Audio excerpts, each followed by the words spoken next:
Hello there and welcome to CGTN's Global Business. I'm Lincoln Humphreys and here are the headlines we're tracking for you. Future Focus, the World Economic Forum's Summer Davos kicks off in Dalian, bringing together more than 2,000 global leaders focused on innovation and the next growth engine. AI supply chain. The China International Supply Chain Expo is underway in Beijing, featuring its first dedicated AI zone with major tech players including Nvidia, Intel and Alibaba. And Brexit legacy. A decade after the UK voted to leave the EU, we examine how the Brexit decision has shaped Britain's economy. First, a quick look at the Chinese mainland markets, where equities fell this Tuesday, tracking weakness in regional peers amid rising bets of a Federal Reserve interest rate hike. Investors also monitored developments around the US-Iran peace talks. The Shanghai Composite closed 1.37% lower, while both the Shenzhen Component and the Chinex Index were down more than 3%. Now a look at how the other regional markets performed and how Wall Street closed overnight.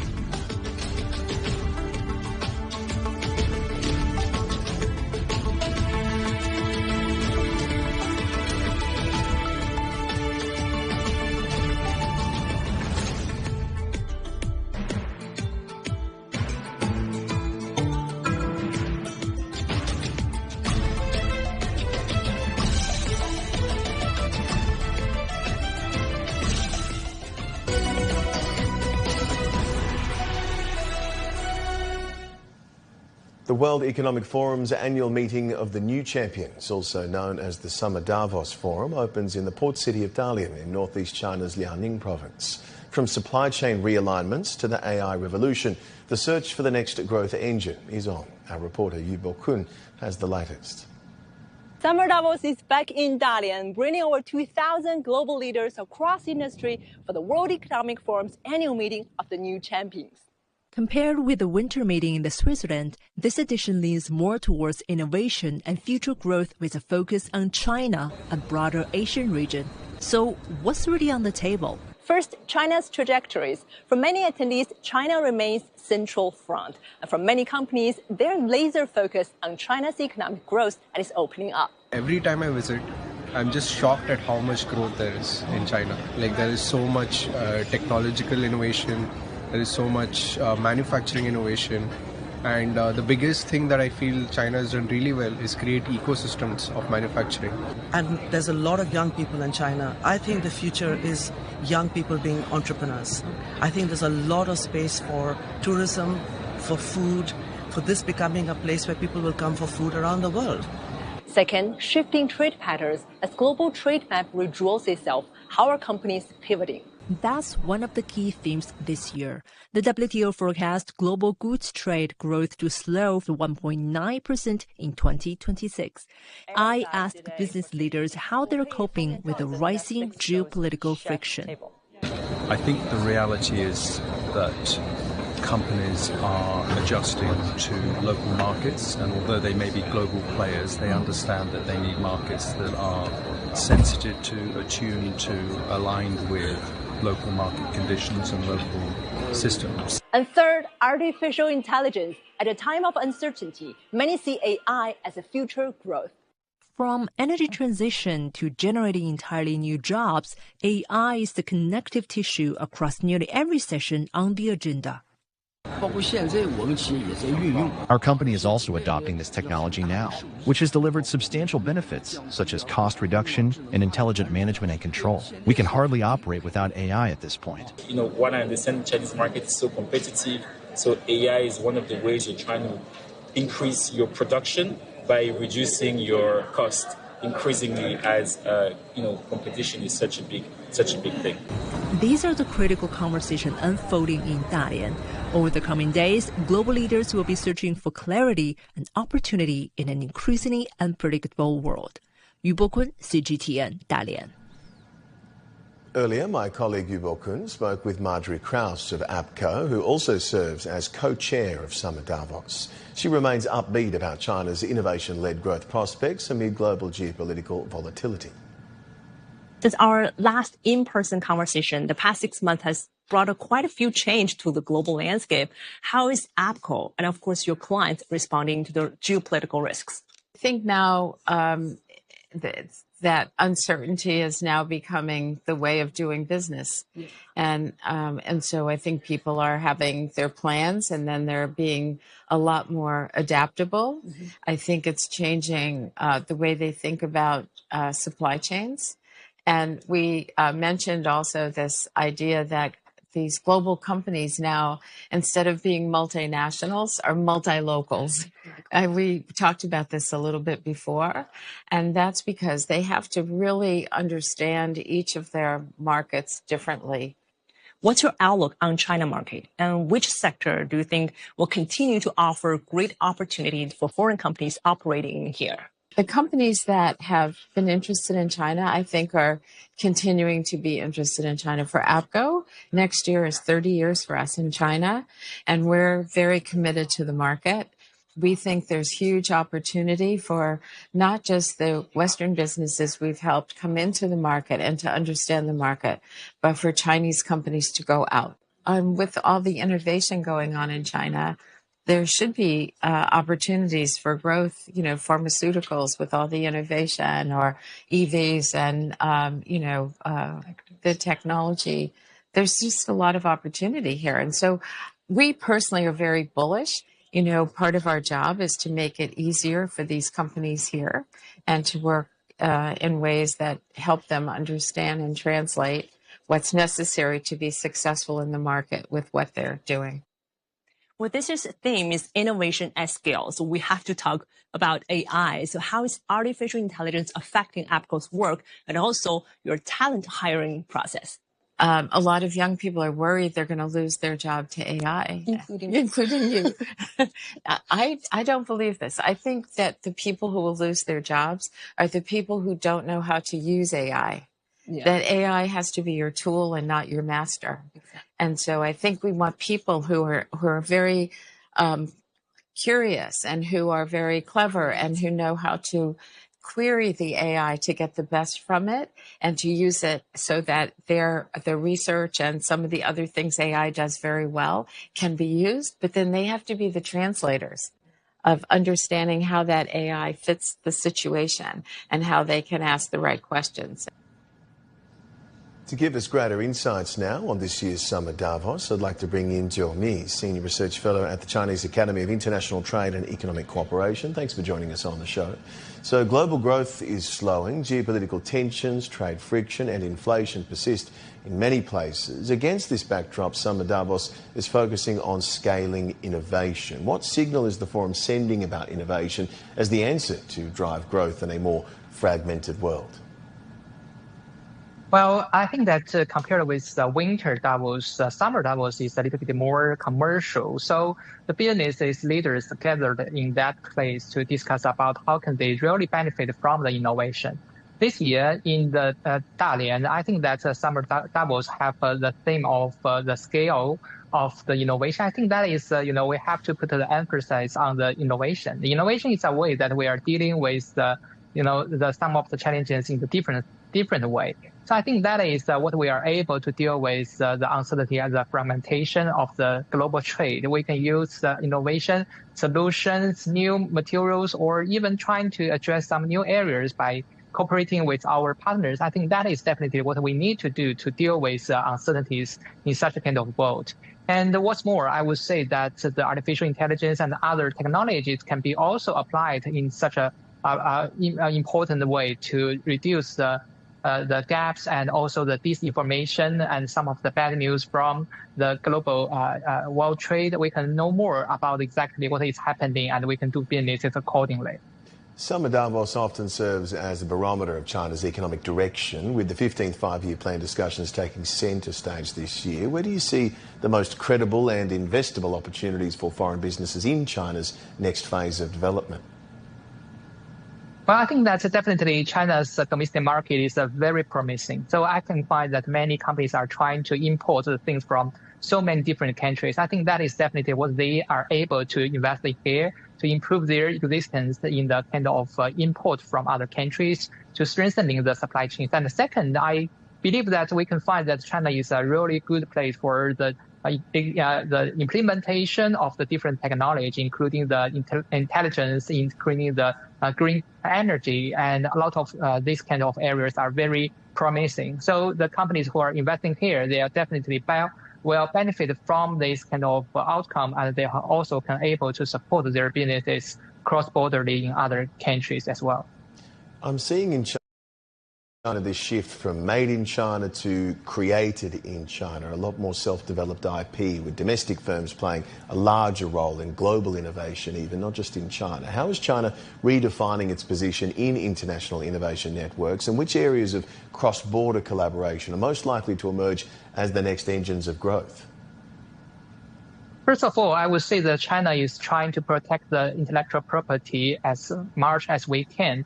So you can find not only about the laws or regulations, we also have many of special courts to deal with the IP issues. So they can benefit from these certainties and protection by investing here in China. So when we're talking about the opportunities, I would say that China's companies are really able to share our experiences and our goods and also the good services to our partners. So they can come here to benefit by the cooperating, and we are having a better supply chains cross-borderly, and that is what we are able to give the world so many innovative ways of doing businesses and live a very good life. Thank you very much, Mr. Zhou. Appreciate your insight. Please stay with us. We'll have some more discussions for you later in the program. This year's Summer Davos is smarter and greener. Wan Hongjia has the story. We are back in Dalian. The annual meeting of the new champions runs from Tuesday to Thursday. We're now heading for the main entrance of the venue to experience all of them firsthand.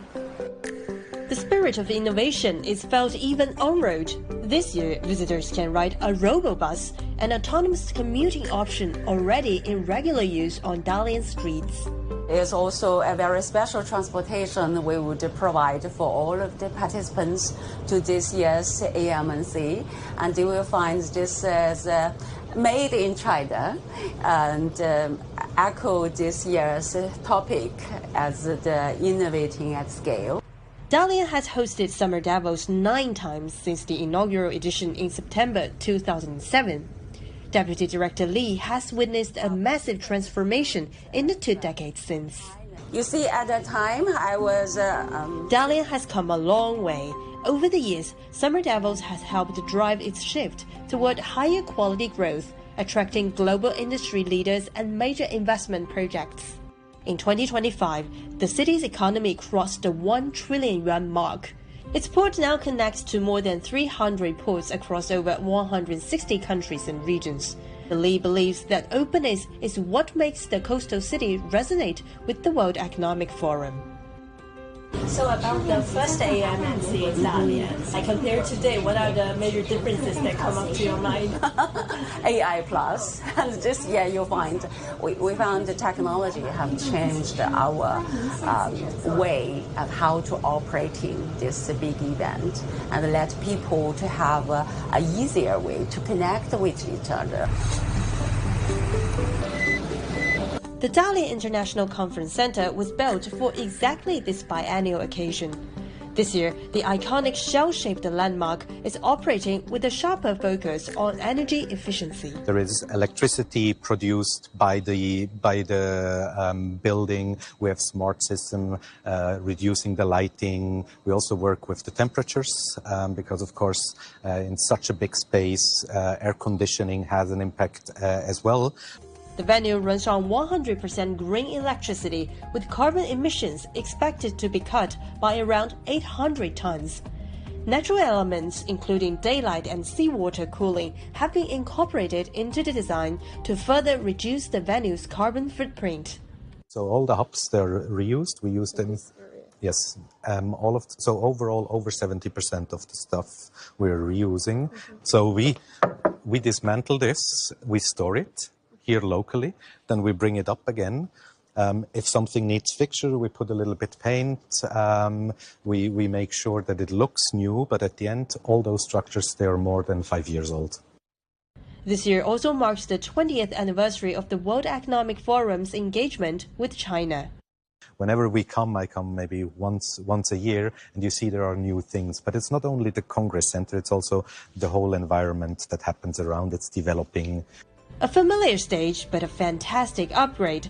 A dynamic Dalian is welcoming the world's innovators. Wang Hongjia, CGTN in Dalian, Liaoning Province. You're watching Global Business. Up next. AI supply chain. The China International Supply Chain Expo is underway in Beijing, featuring its first dedicated AI zone with major tech players including NVIDIA, Intel and Alibaba.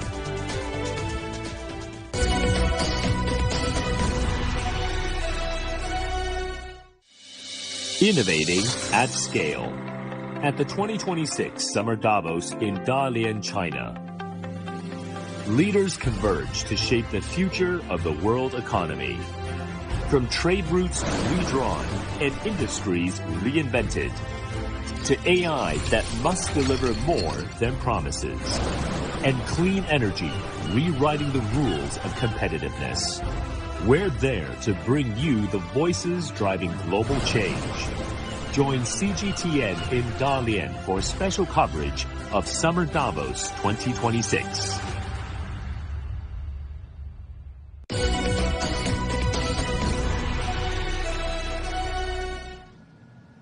Now on to the 4th China International Supply Chain Expo. It's underway in Beijing, featuring its first ever dedicated AI zone. Our reporter Zhu Zhu takes us through some of the high-tech highlights on display. This year's China International Supply Chain Expo for the first time set up an AI zone, bringing together major Chinese and international tech giants such as NVIDIA, Intel, and Alibaba. Well, right behind me is the exhibition zone for NVIDIA. Its founder, Jensen Huang, also delivered his opening remarks online yesterday, saying that over 1.6 million Chinese developers have built industrial AI applications on NVIDIA platform. From data collection to computing power to real-world applications, the full AI value chain is all on display here. And right next door is Hall W3, is the advanced manufacturing chain, where more than 80 companies from China and abroad are gathered here. And the aviation industry chain is one of the highlights. 15 of the world's top aviation manufacturers are taking part, covering the entire aircraft lifecycle, from upstream materials to precision manufacturing, all the way to post-delivery operations and services. Together, they present a fully connected end-to-end industrial chain for large aircraft. Well, this year also features a new low-altitude economy zone where nearly 30 leading companies are showcasing a complete ecosystem, from cutting-edge technologies to innovations to future industry trends. Well, stay tuned for more reports. As you just heard, NVIDIA, Intel, Qualcomm and Alibaba headline a powerhouse roster of Chinese and international AI giants at the Supply Chain Expo's new AI zone. 200 enterprises across the sector are on the hunt for new partnerships, covering everything from large model applications and computing infrastructure to embodied intelligence. The supply chain for embodied intelligence and robotics is primarily concentrated in China. We hope to work together to improve this industrial and supply chain ecosystem and fully realize its supply chain value. Our products can address the issue of insufficient training data for embodied intelligence while genuinely entering essential production scenarios, playing a role in intelligent manufacturing and logistics picking. Fields such as AI plus translation, AI plus manufacturing, and AI plus smart vehicles are now advancing AI deeper into industrial applications. How can AI be applied to our real economy? Whether in manufacturing, R&D, retail, or services, there are numerous application scenarios. We particularly hope to collaborate closely with our Chinese partners. After the emergence of large models, how to leverage their capabilities across thousands of industries and various life scenarios, these new directions, we are actively discussing and collaborating with numerous industry partners. TCL is a leading Chinese electronics brand. This year, the company's booth has moved from the Advanced Manufacturing Hall at the Supply Chain Expo to the AI Hall for the first time, showcasing its determination to embed AI into every aspect of its business. Our Zheng Zhongfeng sat down with TCL Technologies CEO to get the inside story. What do you think are some of China's advantages in AI development and AI application? Everybody knows that China, the core competencies is that we have very, very strong manufacturing capability. We have well-established supply chain ecosystem. More importantly, big consuming market in the world. For example, the consumer electronics. This market, last year, the whole market value is about 8 trillion RMB. So that creates a lot of innovation with the latest technology. Some company like TCL and a lot of startups, they have this kind of passion. They want to have the AI to embed it with the traditional hardware to make a real intelligence to change people's daily life. As an advanced manufacturer in China, TCL has moved its booth from the Advanced Manufacturing Hall in Supply Chain Expo this year to the AI Hall. What's the reason behind this? In past several years, we invest a lot of money to use AI to empower our supply chain management, empower our R&D, and also we would like to use that for manufacturing process and to improve the customer, their certification. We call this AI for real, hit the ground, make something happen. Well, AI development is also one of China's key development areas in the next 5 years in the 15th five-year plan. What's TCL's plan in the next 5 years? TCL, our philosophy and our practice, we see that AI for real is perfect in line with the government, the Chinese government's focus. We can utilize AI to improve the efficiency, but that is only a beginning. And nowadays, we are treating TCL, we treat AI not only a tool. And we're going to create more and more AI-based, we see the carbon-based employee as our colleague. We work with them to make something happen. So that creates a big value for us and also for our customer. And in the future, we're going to continually develop more and more like AI employee for the company. We would like to also empower our people, our human employee. Some of our suppliers, they would like to change, they would like to transform to the AI age company, but they do not have enough skill, enough resources to do this. That is also our chance. TCL, we are the company and big in this supply chain, in this industry chain. We would like to empower suppliers to make the whole supply chain more efficiency, more resilience. That is our next goal. To help us get around what's going on at the Global Supply Chain Expo, let's bring back our guest. Jiao Mi is still on the line. He is Senior Research Fellow at the Chinese Academy of International Trade and Economic Cooperation. Thanks for staying with us. So AI is already reshaping factory floors and warehousing. I've seen this in action. But where does it move the needle in cross-border trade? How exactly are smarter algorithms cutting customs delays, port congestion and overall logistics costs? Well, as you mentioned, there are so many areas and fields that AI can be used and applied. I think that a lot of companies are already began to do that. It's not only just from the logistic companies who are able to calculate the cargoes and the ships and also manage the schedule of these deliveries. I think that is also for the companies who are able to prepare for the inventories and also prepare for the kind of products according to the demand of the customers. So it's identical. It's not just identical products. They can design based on the individual requirement by the consumers. And the governments are able to deal with more artificial intelligence to improve the efficiency and trying to reduce the custom clearance. And that is definitely what we are able to deal with our trading partners about other countries. We are able to develop a better environment to support the trade to move as smoothly as we can. China's supply chains are now spanning advanced manufacturing, of course, from clean energy to smart vehicles, robotics. How can AI turn these into a truly integrated system of systems, if you will, so that decisions in one sector instantly optimize production, sourcing and demand signals across the entire chain? Well, AI is able to deal with the data in a much wider way. I think that is not only about the AI itself. I think that the front side, about the sensors, about the different kind of connections will be connected and will be founded. So the kind of ecosystems are able to link by the ecosystem. I think that China has proposed that we are going to initiate AI plus strategy. It's kind of a strategy to cover everything.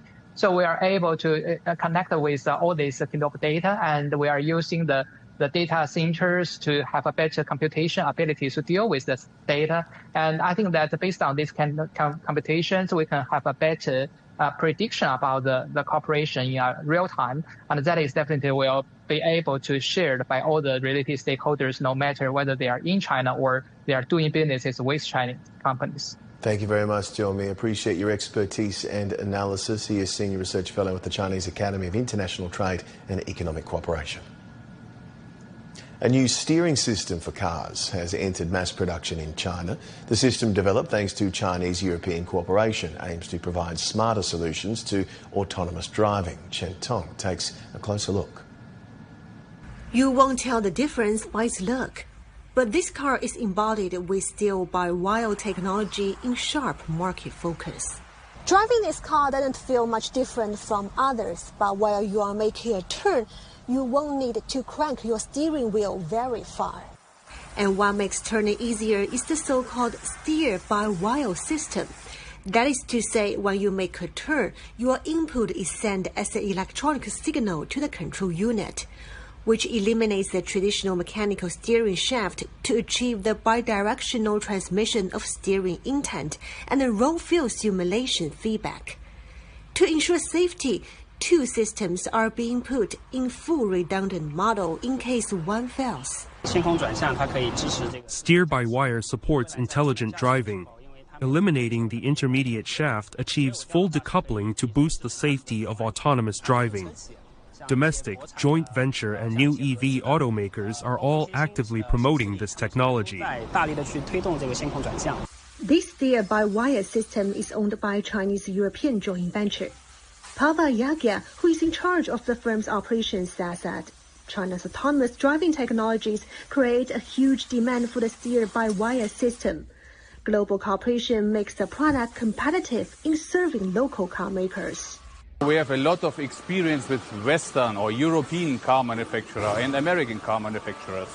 Meanwhile, we changed and successfully transformed our company to be able to serve Chinese car manufacturers, especially the newcomer on the market. With our speed, local R&D capability, and power in the market as a leader of the steering business in China, we are able to provide all the required technology to the market.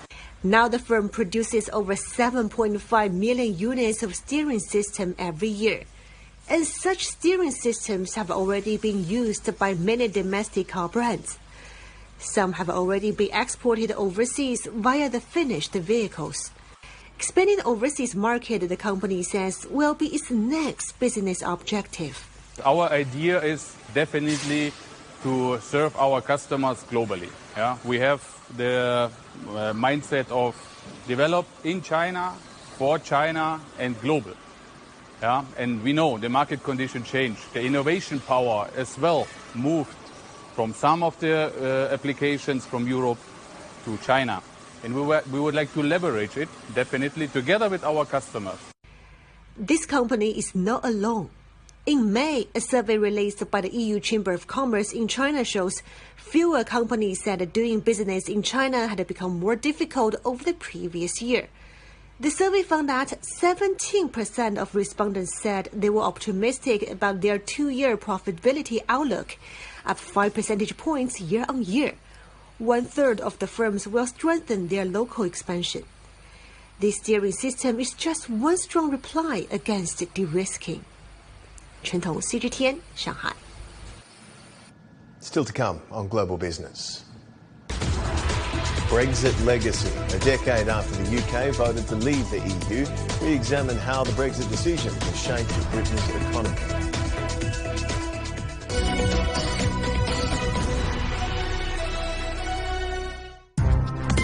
Supply chains, how China and the world are working together to make them more resilient than ever, closing gaps across links, connecting consumers, businesses, markets, and nations.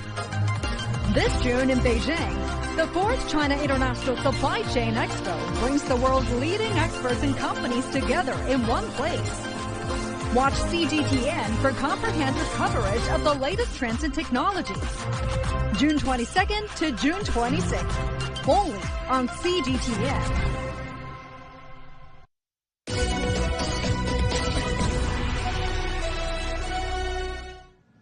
The UK's FTSE 100 rose 0.7% on Monday as investors tracked Middle East peace talks and weighed Keir Starmer's resignation.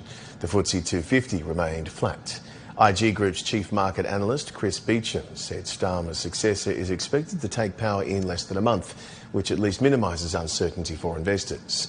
Any candidate will face scrutiny over fiscal policy plans, with 10-year gilt yields at their highest since 2008 amid debt spending concerns. Greater Manchester Mayor Andy Burnham is expected to replace Starmer and become Britain's 7th Prime Minister in 10 years. Economists attribute the frequent leadership changes to the UK's persistently weak economy. Let's take a closer look at the country's key economic indicators and where things went wrong under Starmer's leadership. What has changed in the UK under Keir Starmer's leadership? Let's take a look at some of the key economic indicators. Well, Starmer took office in July 2024. That year, gross domestic product, which measures the value of goods and services produced in the UK, grew by 1.1%. And by 2025, annual growth had increased to 1.4%. Forecasts for 2026 range from around 0.9% to 1.4%. The UK annual inflation rate stood at 2.5% at the end of 2024. A year later, that had risen to 3.4%. The latest available data shows that the annual inflation rate dropped to 2.8% in the 12 months to April 2026, bringing it closer to the Bank of England's target of 2%. What about the number of people out of work? Well, in the 3 months to December 2024, the UK unemployment rate stood at 4.4%, but that number rose during the same period the following year to 5.2%. The latest data covering February to April 2026 shows unemployment at 4.9%. Now, in August 2024, just a few weeks after Keir Starmer took office, interest rates were cut from 5.25% to 5%. That was the first rate cut since the inflation surge that followed the COVID pandemic and energy crisis. At the same time, the following year, rates were cut to 4%, and now interest rates are 3.75%. Now, you might have spotted him in the corner, out the corner of your eye. Michael Voss is here, our correspondent. He's been following the story. Now, you've seen the data. Yes. Keir Starmer had pitched himself as a leader for stability. Where did it go wrong? Well, he inherited a weak economy and a cost of living crisis, and in the build-up to the election 2 years ago, he pledged not to raise income tax, not to raise VAT, not to raise corporation tax, seriously limiting his ability to raise funds for his ambitious social project. So the Chancellor Rachel Reeves decided to increase employer national insurance tax and at the same time raising the minimum wage. It's left a lot of businesses struggling, particularly in the hospitality industry. Then there was the question of how to save money.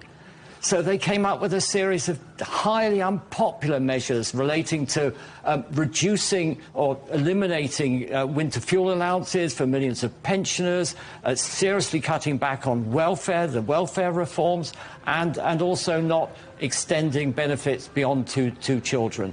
All of these proved so unpopular with MPs in the Labour Party that Keir Starmer was forced to make U-turns. It left people wondering about his both economic and political nous. UK Prime Minister Keir Starmer's resignation comes just days before the 10-year anniversary of the country's vote to leave the European Union. A new survey by the European Council on Foreign Relations shows nearly 2/3 of British voters see negative consequences from Brexit. Among the top concerns, higher trade barriers, increased red tape and fewer opportunities for young people. At the same time, a majority of those surveyed want closer ties with the EU and prefer Europe over the US as a security partner. On June 23, 2016, the UK held its Brexit referendum, with nearly 52% voting to leave the EU. Economics professor Jonathan Portis from King's College London says the decision has weakened the UK economy and fuelled political instability. The UK economy is clearly weaker and smaller than it would have been in the absence of Brexit. There's a lot of debate about how big that impact it is, but it is certainly several percent of GDP. So we're, broadly speaking, several percent poorer as a result of Brexit. Politically, of course, it's much harder to say. I would say two things. One is that we've had a period of political instability since Brexit. And that was not entirely down to Brexit, but I think Brexit has clearly aggravated political instability in the UK. Brexit obviously has been negative for the UK, but the EU was weakened by the loss of the UK, and that's particularly important in the current geopolitical environment. And the EU would be much stronger if it were to be reassociated with the UK in some form, particularly given the economic, geopolitical and security challenges we face. Thanks again to Trump's destabilising influence. To other headlines we're tracking this hour, the European Central Bank warned on Monday that the euro area outlook remains uncertain, with inflation facing upside risks and growth tilted to the downside. The warning came as Eurozone inflation rose to 3.2% in May, up from 3% in April, even as a ceasefire holds in the Middle East. In the Republic of Korea, the Kospi plunged nearly 10% or more than 910 points, hit by US tech losses. The Korea Exchange briefly triggered a circuit breaker during the session, halting trading for the fourth time this year. Japan's manufacturing PMI edged up to 54.9 in June from 54.5 in May, marking its highest level in 4 months. The uptick came as client stock building picked up amid ongoing supply chain disruptions and concerns over future price increases linked to the Middle East conflict. Japan's finance minister said Tuesday that Tokyo is ready to take resolute measures to support the yen, which came within a whisker of its 40-year low against the US dollar. The Japanese yen traded around 161.6 to the US dollar on Tuesday afternoon, just off the 161.96 level last seen in December 1996. The currency has been sliding for years and faces renewed pressure from the Middle East conflict and the widening interest rate gap between Japan and the United States. Finance Minister Satsuki Katayama said Japan and the US are in firm agreement on taking action when necessary, following talks with Treasury Secretary Scott Bessent. Her comments suggest Japan is prepared to intervene again after spending more than $70 billion last month to prop up the yen. Analysts say any lasting recovery would require a more hawkish policy path from the Bank of Japan. Indonesia's currency, the rupiah, has fallen to a record low against the US dollar, with the effects already rippling through markets and small businesses across the country. Our correspondent Silkina Alawalia reports on how the currency's sharp decline is affecting one of Indonesia's most essential staple foods. Junaidi has been producing tempe for nearly 3 decades. A staple food found in households across Indonesia, tempeh has long been an everyday essential. But he says he has never witnessed price increases on this scale. The cost of soybeans, the key ingredient used to make tempeh, has risen so sharply that he has been left with little choice but to increase prices at the market. It's quite sad because we were originally selling at the normal price. Now the price isn't normal, so to speak. If the price doesn't stabilize, we will experience losses because the soybean price is already too high. So it's too much. All we want is to survive.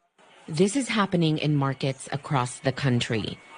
For some sellers, soybean prices have climbed so high that they are forced to close their businesses. The rupiah has been in a slump since January of this year. However, now it has officially fallen to its lowest level on record, going past 18,000 to the US dollar. Officials say rising energy costs and strong demand for the dollar are the main drivers.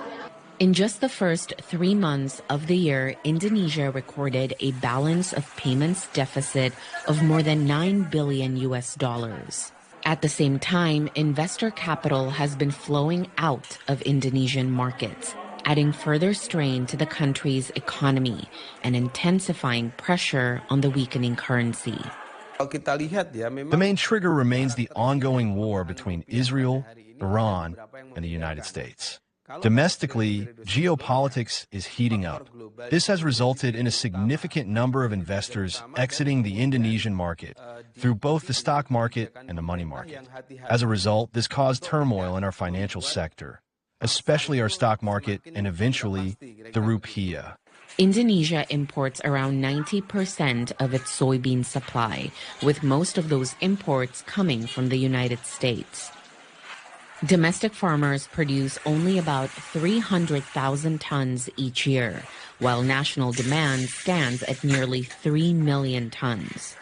That significant supply gap has left Indonesia heavily dependent on imported soybeans to meet the country's needs. The government is attempting to cushion the impact by introducing a subsidy of 2,000 rupiah per kilogram for imported soybeans. The measure is intended to help maintain affordability for producers who rely on soybean-based staples across the country. Officials say the subsidies are designed to provide short-term relief and reduce some of the pressure facing businesses and consumers. But with the rupiah continuing to face volatility, small-scale producers like Junaidi say they are still being forced to shoulder much of the financial strain and adapt however they can to stay afloat. Sulkina Aluwalia, CGTN, Jakarta. That is all we have for you on this edition of Global Business. I'm Lincoln Humphreys in Beijing. You've been excellent company. We'll see you next time. Goodbye for now.